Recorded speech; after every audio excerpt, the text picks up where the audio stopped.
Today we are going to discuss about pulmonary embolism. Pulmonary embolism is a serious medical condition that occurs when one or more arteries in the lungs become blocked by a blood clot.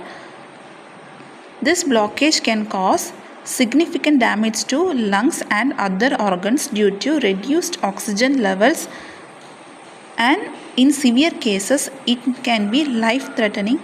Most pulmonary embolisms originate from a blood clot that forms in deep vein elsewhere in body.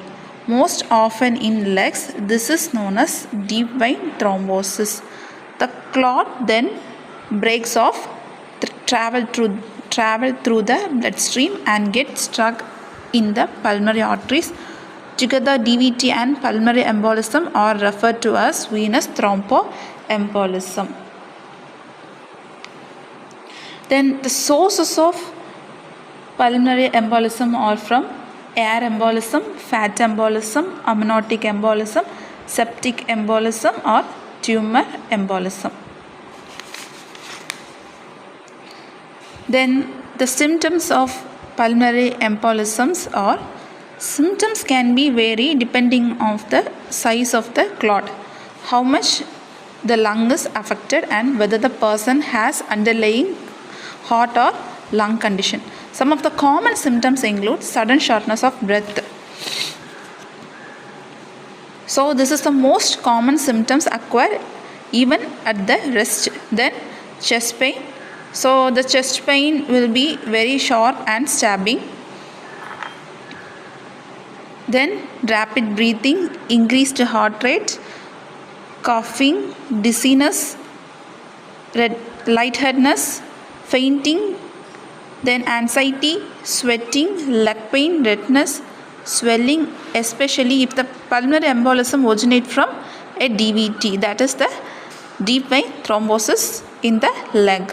Then bluish skin, that is cyanosis.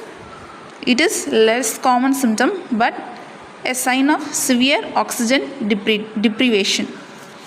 Causes and risk factor. Causes and risk factors. While blood clotting is a normal body process, certain factors can increase the risk of abnormal clot formation and subsequently that is pulmonary embolism. Here, deep vein thrombosis is the most common causes for the pulmonary embolism. Then immobility, that is standing prolonged bed rest or for traveling more than hours or a day. Then surgery, especially hip and knee surgery.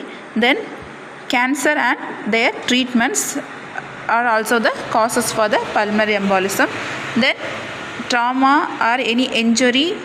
Then obesity, pregnancy and the postpartum period, certain medical conditions such as heart disease, lung disease and some immune system disorders.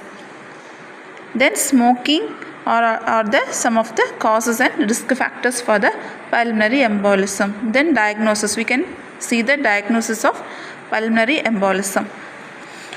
Diagnosis of pulmonary embolism can be challenging because its symptoms are often same to other conditions.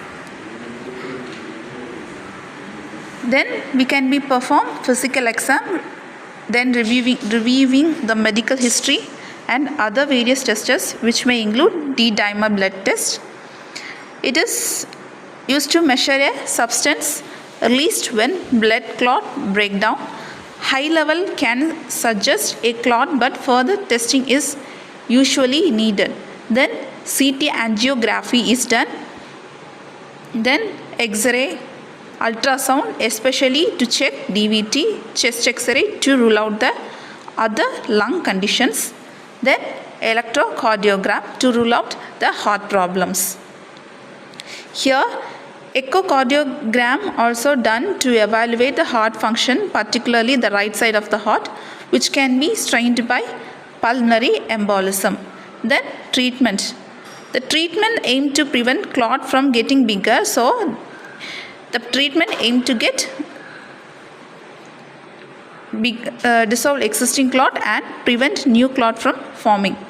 Then we will be given anticoagulant, thrombolytic therapy, surgical embolectomy, that is the removal of emboli from the blood vessel, then inferior vena cava filter, or the treatment used in pulmonary embolism.